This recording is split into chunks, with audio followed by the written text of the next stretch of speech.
Assalamualaikum warahmatullahi wabarakatuh. Halo sobat sekalian, berjumpa lagi bersama saya Putri Natasha dari jurusan Pendidikan Guru Madrasah Ibtidaiyah, mahasiswa IAIN Batu Sangkar. Baiklah, untuk kali ini saya akan sedikit membahas mengenai media pembelajaran terkait dalam pemenuhan tugas mata kuliah Pendidikan Inklusi tentang hakikat dan konsep pendidikan inklusi. Semoga memberikan manfaat bagi kita semua, terutama diri saya sendiri, dan selamat menyaksikan.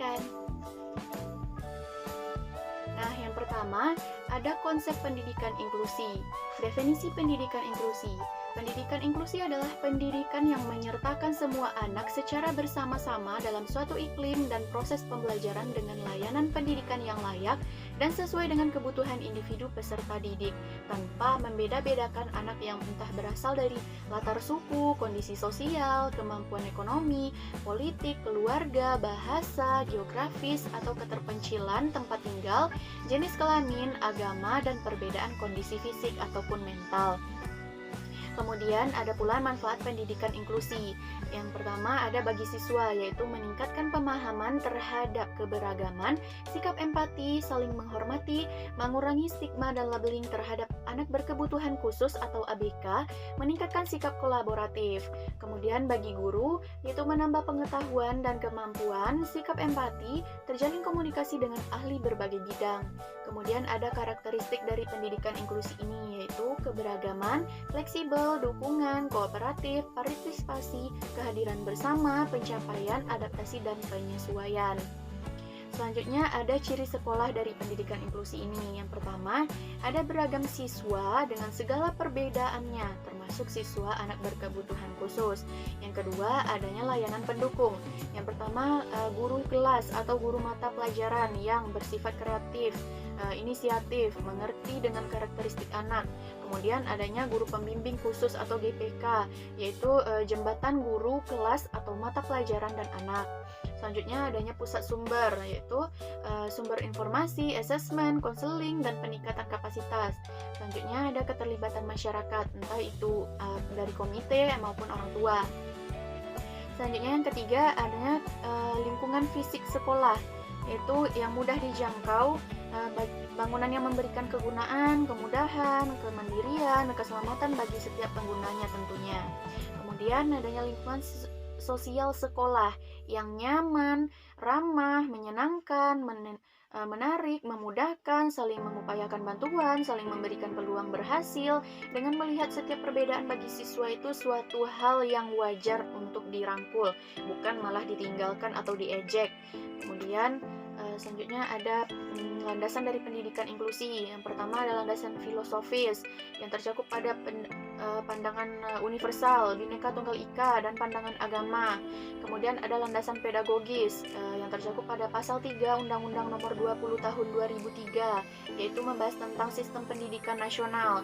Kemudian adanya landasan empiris. Yang pertama, komitmen Dakar mengenai pendidikan untuk semua tahun 2000 atau The Dakar Commitment on Education for All. Nah, yang kedua, Konferensi Dunia tentang Pendidikan untuk Semua pada tahun 1990 atau World Conference on Education for All. Yang ketiga, adanya Deklarasi Hak Asasi Manusia tahun 1948 atau Declaration of Human Rights. Yang keempat, adanya Konvensi Hak Anak tahun 1989 atau Convention of the Right of Children. Yang kelima, adanya revolusi PBB nomor 48/96 tahun 1993. Yang keenam, pernyataan Salamanca tentang pendidikan inklusi tahun 1994 atau Salamanca Statement on Inclusive Education.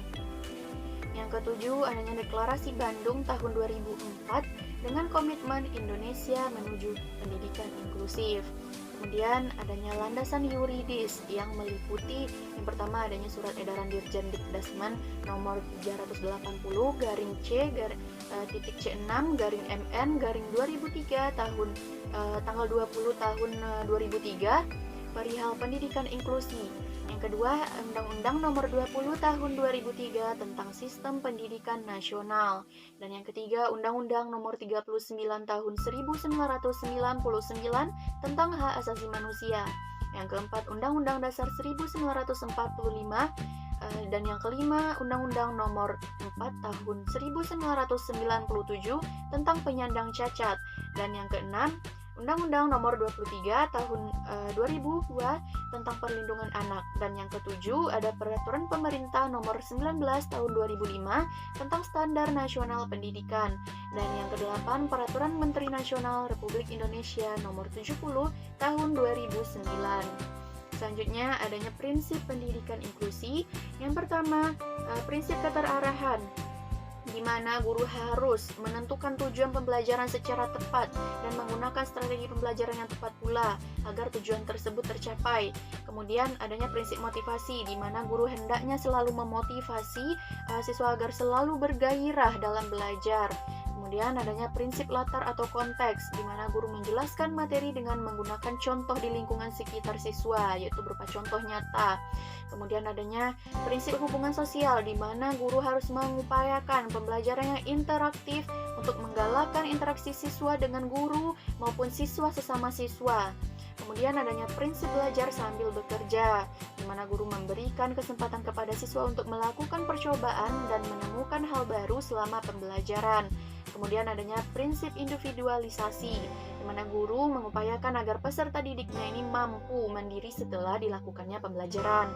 Kemudian adanya prinsip menemukan, dan yaitu guru ini mendorong siswa untuk terlibat aktif baik dari segi fisik, mental, sosial maupun emosionalnya. Kemudian prinsip pemecahan masalah, di mana guru hendaknya sering memberikan persoalan untuk melatih siswa ini agar dia bisa untuk memecahkan suatu permasalahan. Jadi siswa ini sudah dilatih untuk bisa menyelesaikan suatu persoalan yang muncul atau masalah yang muncul. Kemudian adanya sejarah menuju pendidikan inklusi. Diprakarsai dan diawali dari negara-negara Skandinavia atau Denmark, Norwegia, Swedia. Lanjut di Inggris dalam EDX tahun 1991 mulai memperkenalkan adanya konsep pendidikan inklusi dengan ditandai adanya pergeseran model pendidikan untuk anak kebutuhan khusus dari segregatif ke integratif. Sejak diadakannya Konvensi Dunia tentang Hak Anak pada tahun 1989 dan tentang pendidikan tahun 1991, di Bangkok menghasilkan Education for All. Implikasi dari statement ini mengikat bagi semua anggota konferensi agar semua anak tanpa terkecuali, termasuk anak berkebutuhan khusus, mendapatkan layanan pendidikan secara memadai. Kemudian pada tahun 1994, Konvensi Pendidikan di Salamanca, Spanyol mencetuskan perlu adanya pendidikan inklusi ini. Kemudian pada tahun 2005, barulah diadakan Simposium Internasional di Bukit Tinggi, dan berdasarkan perkembangan sejarah pendidikan inklusi yang di dunia tadi, maka pemerintah Republik Indonesia ini sejak awal tahun 2000 mengembangkan program pendidikan inklusi. Kemudian ada elemen pendidikan inklusi. Yang pertama, merangkul semua anak. Yang kedua, melaksanakan atau pelaksanaan pembelajaran berpusat pada anak, bukan pada kurikulum. Yang ketiga, menghargai dan menerima perbedaan serta keberagaman. Kemudian adanya lingkungan sekolah mudah dijangkau. Guru ini bekerja dalam tim, orang tua terlibat dalam pembelajaran di sekolah, dan kurikulum, metode pembelajaran dan penilaian disesuaikan pada kebutuhan anak. Baiklah, sekian penjelasan presentasi saya. Semoga bermanfaat. Jangan lupa like, komen, dan subscribe ya. Terima kasih sudah menyaksikan. Assalamualaikum warahmatullahi wabarakatuh.